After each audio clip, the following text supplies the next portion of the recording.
You're listening to World of Empowerment Radio,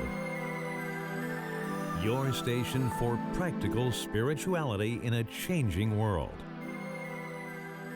And here are your hosts, Aingeal Rose and Ahonu. Hi, I am Ahonu, and on behalf of Aingeal Rose, welcome to this episode of the World of Empowerment podcast. In this session, we interview Mark Amaru Pinkham, and we met Mark shortly after we arrived to live in Sedona, Arizona. And Mark took us on a tour of Sedona that is very different than anything we had ever expected or that we had ever heard before. And we'd like to share the contents of that interview with you now. We began by meeting at a place where there's a statue of Merlin. And that in itself was very significant for us. What a way to begin a marvelous tour of Sedona. It is a long interview, so we've purposely broken it into two parts, part one, part two, so as to make it more easily digestible. So, Mark Amaru Pinkham, you are very welcome to the World of Empowerment podcast. We appreciate you inviting us into your home. And it's a pleasure to witness your work, not only on the outside in Sedona, but also here in your own home. And Aingeal Rose has first-hand experience also of meeting with Amma, who was very present here in your home. And she had a wonderful experience all those years ago.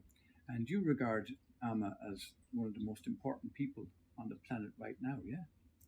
Yeah. Can you tell us why? Well, as you know, during the tour, I took you around Sedona and I showed you the remains of Palatquapi, ancient Sedona, when it was built by the Star people. And the Star people were the Pleiadians. And they came here virtually millions of years ago. And one of them actually became king of this world, according to legend. It was known as Sennacherib or Kartikeya, son of the Pleiades. And why did they come? Well, because we have a very special connection to the Pleiades. The Mayans said that our sun is the eighth star of the Pleiades, and our sun every 26,000 years completely revolves around the innermost Pleiadian star of Alcyon. So we are essentially Pleiadians. So the Pleiadians come here to help us because we're their brothers and sisters. And they've been doing so since the very beginning. And often they come in the form of avatars, like Sri Krishna or Buddha, Jesus, John the Baptist. They were all incarnations of Pleiadian spirits. And now we're moving into what's known as the fifth world, according to Native American accounting. And that's a world of unification. Prophecy is that it's going to bring us all back together as one people. And is Amma one of those avatars that you mentioned? That is my belief, and it's the belief of many people.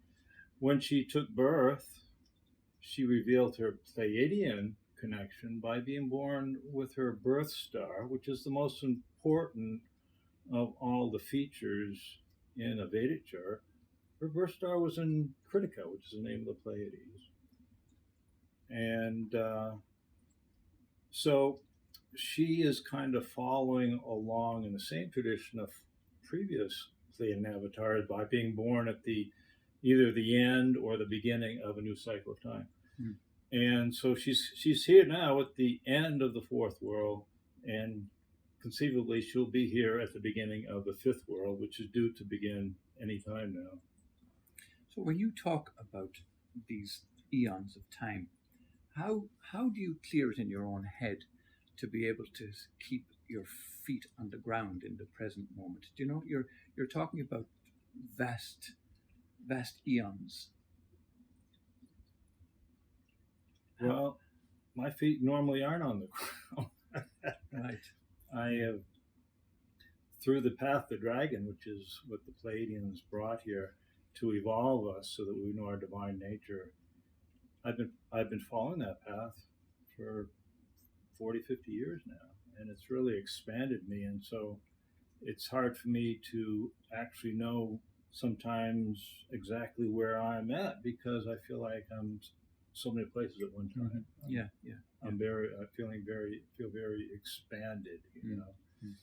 You mentioned in your books, and we've read a couple of them at this point in time, but you have 9 books in total, and we will put a link to them so that people can get hold of them. But in some of those books, you refer to the time when you were confused about your own beliefs, about your own purpose. And I mean, this is quite a common experience. But what did you do to try and arrive at some semblance of a divine purpose for yourself? Well, I was living out in Washington State at the time, and this was at the early 80s. And we were all kind of barraged by all these New Age beliefs. Yes. About ascended masters and pyramids and crystals and all these different things. And I got involved with a number of them, but I was still very unclear if any of it was true. And what exactly my purpose was. And so I talked to my friends, and they all said, well, go to Sedona, because it's a great vortex, and for sure you get some answers there. Right, yeah. And so I came down here not knowing anything about the place. I went into one of these New Age shops, and they took out a map and pointed to one of the 4 major vortexes here, Boynton Canyon. He says, that's where you got to go. So next day I'm up nice and early, and I hike into Boynton Canyon. And I see a ledge jutting out from the side of the canyon. I climb up there. I'm sitting down, I'm praying. And a voice inside of me says, look in front of you. And I open my eyes, and I see these gigantic pillars right across the canyon from me. They didn't look natural. They looked like a higher intelligence had created them. And I started looking around, and everywhere I looked, I saw temples. It was just amazing. Aingeal Rose had that same experience where she was, when we first arrived here, she talked about everywhere being temples. And it's not, I don't think it's a common experience. I mean, most people see red rocks, you know, whereas you and Aingeal Rose were seeing, so were you seeing like etherically, were you seeing with a third eye, or was it physically there, what you saw? Well, that was with my third eye. I didn't realize it at the time when I was on, because when I was on the ledge, they all looked physical, the temples. But when I climbed down from the ledge and I was walking towards one of them, by the time I get to it, half of it was gone. And after this happened a few times, I realized I must have my third eye open, and I was seeing these temples the way they originally looked. Right. Later on, I learned that Sedona had been completely submerged in water at least a couple times in its history, and that had eroded all these red rock temples to their present conditions. So what I was seeing when I actually arrived at one of these temples was what you see today. Yes, yeah. I have to say, on our way here, Aingeal Rose and I were talking about how brave you are to present your, let's call it your take, and I don't want it to sound disrespectful, but your take on what Sedona actually is, which is very different to anything that anybody else talks about. I mean, people well know that Sedona has vortexes, whether they understand what vortexes are or not, but they're aware of vortexes, and they're aware that they may be electromagnetic or somehow spiritual in nature. But that's the level of their understanding.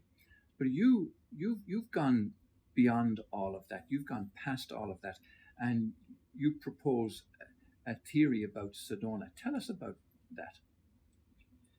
Well, people don't quite understand that Sedona, well, the New Age community in Sedona is relatively recent.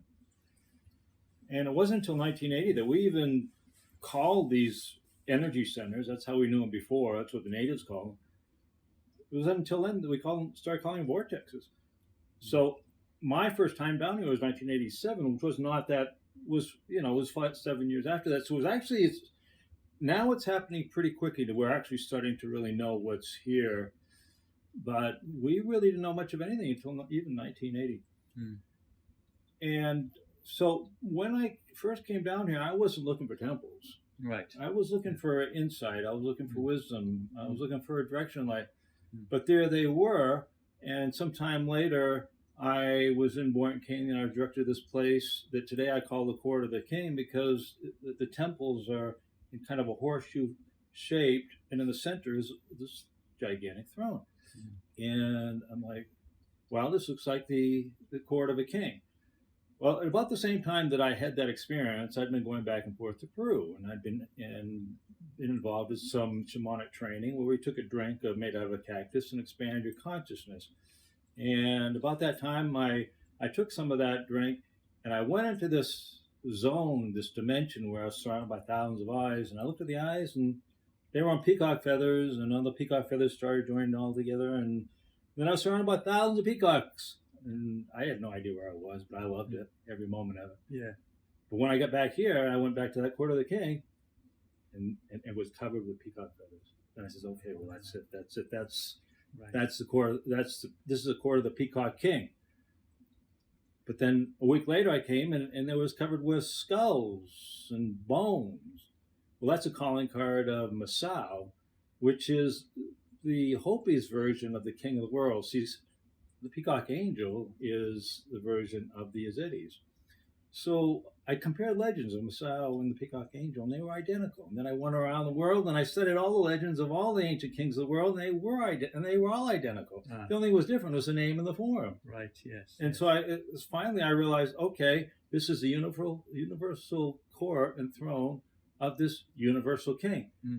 And I realized at that point that it's time. This has been hidden for so long now, and here we are moving into the fifth world. It's prophecy. Right. It's prophecy that the builders of Polycopy, of ancient Sonona, are going to be returning back the Pleiadians, but also the Pleiadian who became king of the world, his presence is going to be known again throughout much of the world once again. And so this is the very beginning of that process. So it's all very exciting. Yeah. Could you have found? I'm sorry, Aingeal Rose. No, go I'm ahead. excluding you, and I know you've got I'm lots listening of. just like I was the other I know day. you've got lots of questions too, but could you have found the same thing, like when in your spiritual search? Could you have found the same thing in the Church of Rome, for example, or in Peru, or any other sacred sites around the world? Well, maybe. If the powers that be were directing me, perhaps I could have. But I know the reason that I was directed here is because I've got some past life connections to this area and to this king whose throne and court is here. And I think that to find something like that, you have to have special connections that go back, many lifetimes. Yeah. And when you mentioned about the kings, do you feel that you lived as a king in those times or in past times? Or is it just that you're recognizing it now that you're here in this lifetime? Yeah. Well, when I first came down here in 1987, and I'd been living up in Washington. So after I had the experience that I did down here, I was trying to come with an answer as why me? Why was I chosen? So I went back to the Washington State, and I was out in the woods or at the rainforest, which was right in my backyard, basically. Walking out there one day and just saying to myself, well, what is this all about? Why me? Why am I being chosen for this? And then this voice within me says, okay, here, you see that hill over there? Climb the top of that hill. So I climbed up there, and then it says, okay, now you're here. Now lie down. There's this bed of ferns. So I lie down, and within a couple minutes, my crown chakra opened wide open. This has never happened before, never happened since. And all this white light started flooding into it. And as that happened, the dreamer awoke. Right. And this personality that I had this lifetime just disappeared. He was gone for the rest of the day. And I became this king of Lemuria. And I remembered that whole lifetime that there were many kings. At that time, Lemuria was divided up into many kingdoms. But the king of kings was this being Sanat Kumara, whose throne and court is here in Sedona. Right. And then, so I knew that I'd known him in that lifetime. And then after that time, throughout my life, he's almost like he's been trying to get my attention. You know, like I get involved in the Knights Templar. I'm the Grand Prior of the Knights Templar, and I do all this research about the historical beginnings of the Templars, and it takes me all the way back to Sri Lanka, which is his court in Sri Lanka. Mm. And then my wife and I, we go to Mount Shasta, and she sits down, and immediately he comes through, and she starts channeling him. It's like she was just trying to get my attention. Right. Well, it worked eventually, of course. Yeah. And so that's how I know that both things, that I've known him before, but also I've been involved with his path, the left-hand path, the Gnostic chemical path, the path of the dragon, for many, many lifetimes. Mm. So there's that connection as well. Mm. Yeah. I mentioned that when we were talking earlier, Aingeal Rose, about how brave you are, you know, to venture to put this information out there. Do you ever find that there's any kickback? And the reason I'm asking is because a lot of times spiritual warriors, let's say, for want of a better word, find huge resistance because people have a resistance to change or to take on new ideas. Did you find a difficulty with expressing what you found? Well, I have found some pushback. Yeah. Which I expected. Right. But actually, the truth of the matter is, it's a lot less than what I did expect. Oh. Mm. Most of the people in Sedona, even the progressive thinkers that had been here for a long time, they were completely open-minded and easily just subscribed to these ideas. It was like, wow, I was actually quite amazed that they did, because a lot of them are, Sedona can be the land of the ego, and every other person thinks they're this great teacher or master, right? Right. Yeah. So I figured that there was going to be a lot of pushback. People say, that's a bunch of junk, Mm-hmm. Whoever heard of such crap, Yeah. But I didn't get that. And for me, that was a good sign, saying, okay, keep going, keep going.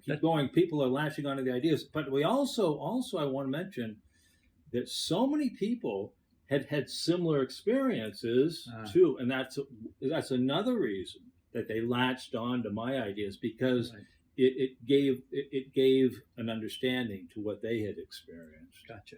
Yeah. And when I asked about kickback, do you find any pushback from religious circles of any kind? Well, I haven't so much, and I mean no more than usual. Yeah. The kind of books that I write are really on the fringe, and these are the kind of books that fundamentalist religion tends to attack. But I never really, either because they just didn't give them the time of day, they figure they aren't even worth looking or reading it, or maybe they thought maybe there is something there. But either way, that because I didn't get so much resistance there, I kept writing, and eventually developed my own kind of following of people that really did resonate with those ideas. Well, 9 books is certainly a lot of research that you've done. There's no doubt about it. And even the few that we've read ourselves, it's quite a huge volume of information to take in, isn't it, Aingeal Rose? Because you talk about almost like the origins of humankind, the first seedings of the planets. You talk about various characters in the whole panto of seeding the planets, and you talk about belief systems, and you talk about Earth energy and ley lines, and I mean it's a wide. What I found you doing was you were stitching together a lot of different research from different places that all make sense. Well, actually, my Mayan name, and I don't remember how to say it Mayan, but it means world synthesizer. Oh, there you go. Right. Yeah. Well So fitting. that's always been my thing, is to synthesize all the different Yes. traditions together. Yeah. Because that's clearly what you do in your books. Is so if you were, I know it's an impossible question, but if you were to say in one or two sentences, like what is that synthesis of all your research about Sedona, what you found? Like you mentioned in the beginning that about we're entering into the fifth world and the court of the kings here in Sedona. Like, what does it all mean? And in terms of you finding the spiritual seeking that you were doing, what does it all mean? Well, it means bringing it all back together. I told you that fifth world is a world of reunion. I think everything that I write about used to be one knowledge that is kind of dispersed around the planet. Right. And for example, I teach about the 7 rays of healing that was practiced in ancient Lemuria, was also a Pleiadian teaching, and how it divided, and part of it went to India, and part of it went to China, and one part went to Peru, and now I'm bringing the pieces of it back together again. So this is how what I'm feeling is bringing it all back together again, kind of, I guess in a sense, back to the old time of the Garden of Eden. And I have been able to locate what I believe were many of these ancient Gardens of Eden, where this information was taught, and this is one of those. So Right, it's kind of bringing it all the way back to the beginnings, to the Garden of Eden, even. Yeah, right. And can somebody benefit from this knowledge without reading your books, just by being here in Sedona? Oh, absolutely. How do they get it? People have rightly said that this is a school, and we have a very transitory culture here, is because people come and they learn, and then when they've learned enough, then they're sent away from Sedona to go out and teach it in the world. But I believe they're constantly getting things, whether they're even aware of it or not. For one thing, you can't be in Sedona for very long without getting some inner activations. Right. Kundalini activation, chakra activation of third eye, opening up to higher wisdom, higher knowledge. It happens, I think, to everybody that comes here. And so everyone's getting downloaded, whether they even know it or not. Right. And so when they leave here, they are leaving with a whole lot of information that people in the world are waiting to hear. So whether they read my books or not, they are getting something, and everybody has a very special experience. It's like waiting for them here, that's just right for them. That's just going to kind of open up new channels of thought within them. That one experience. Yes. And so it could be some dynamic Gnostic experience, some revelation, or it could actually be seeing things in the red rock like I do, So, or it could be both. So if somebody comes to Sedona as a tourist, and it's evident that tourism is bursting at the seams here in Sedona. I mean, there's all kinds of jeep tours, and there's all kinds of activities that are going on that are not necessarily anything to do with the vortexes or anything to do with spirituality, but you feel that they're still benefiting from being here. Well, the way I see it is that you'll have some people that are very worldly, they're not so spiritually inclined, and they'll come here because they love the beauty of the place, they love the red rocks. And so at night, they've got their family and they're sitting around the table eating their T-bone steaks and drinking their beer.